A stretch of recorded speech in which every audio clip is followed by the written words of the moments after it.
Hi viewers, how are you? I hope you are doing well. I am Sarfraz and you are watching Digital IT Fixer.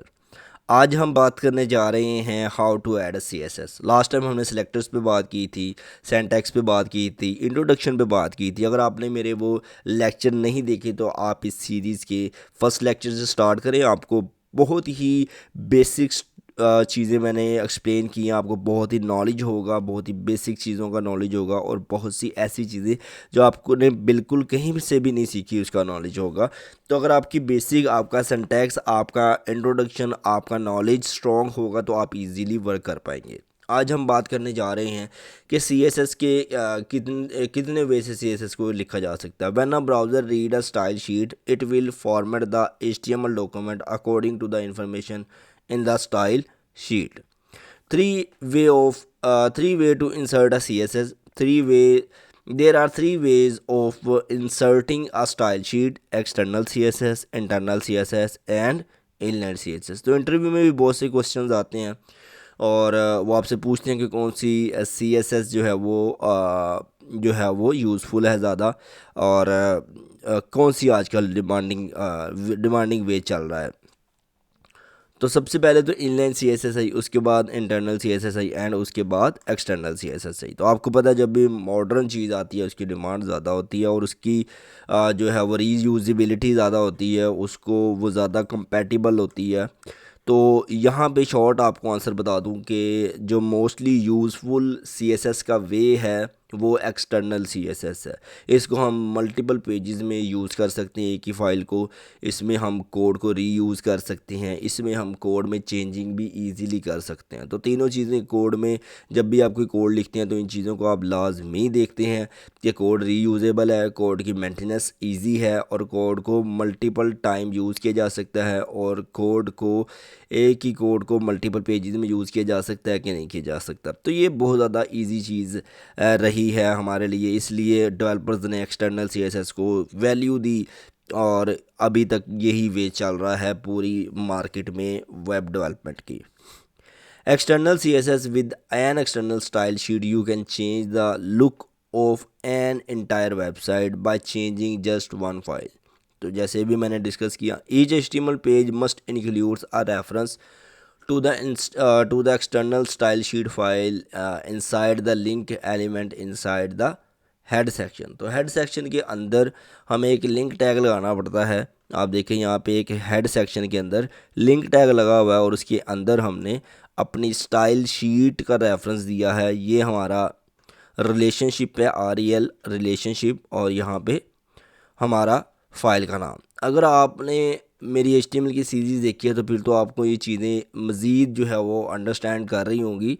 अगर जिसने मेरी H T M L की series नहीं देखी वो पहले जाके एच टी एम एल की सीरीज़ को चेकआउट कर ले, क्योंकि एच टी एम एल को सीखने के बाद ही सी एस एस आप सीख सकते हैं।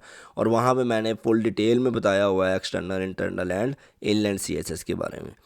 तो यहाँ पे दो डिफरेंस हैं मेन, कि एक्सटर्नल सीएसएस हमारी होती है एक न्यू फाइल में और इंटरनल सीएसएस होती है हमारी उसी फाइल के अंदर हेड सेक्शन के अंदर। ये हेड सेक्शन में सिर्फ लिंक लग रहा है, वहाँ पे हेड सेक्शन के अंदर स्टाइल टैग लगेगा और उसके अंदर हम सारे का सारा कोड कर लेंगे। ये देखें आप इंटरनल सीएसएस के अंदर आप देखें कि ये आप स्टाइल टैग के अंदर कर रहे हैं। अब ये स्टाइल अगर आपको मल्टीपल पेजेस पे चाहिए तो यही कोड आपको मल्टीपल टाइम पेस्ट करना पड़ेगा। लेकिन अगर आप इंटरनल सीएसएस यूज़ करते हैं तो सिर्फ क्या करना है, आपको यहाँ पे एक्सटर्नल सीएसएस का लिंक लगाना है और आपने अपना वो काम मल्टीपल पेजेस पे करवा लेना है। तो ये डिफरेंस है। और इनलाइन सीएसएस तो बिल्कुल ही अब अनयूज़फुल है, क्योंकि ये तो हर टैग में खुद करनी पड़ती है। तो यानी कि हर लाइन पे, हर, ये तो ना तो ये रीयूजेबल है, इसकी मेंटेनेंस करना बहुत मुश्किल है, और ये मल्टीपल पेजेस पे हर सेक्शन के लिए, हर टैग के लिए अलग अलग होगी। And inline C S S में be use to apply a unique style for a single element. तो अगर आपने इस सिंगल एलिमेंट को यूनिक डिज़ाइन देना है तो फिर आपको ये लगानी पड़ेगी। लेकिन मैं तो ये कहता हूँ कि इसको भी सी एस एस क्लास से ही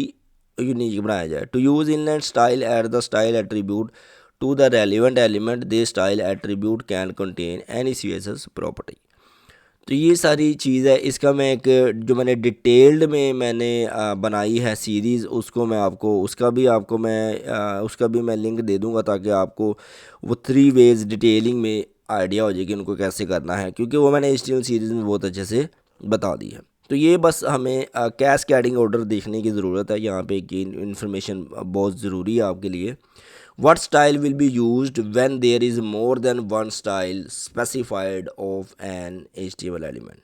So what style will be used when there is more than one style specified for an HTML element? अगर एक से ज़्यादा HTML एलिमेंट के लिए ये तीनों वेज यूज़ हुए हैं तो कौन सा डिज़ाइन इम्प्लीमेंट होगा? जी हाँ, ये बहुत ज़रूरी है।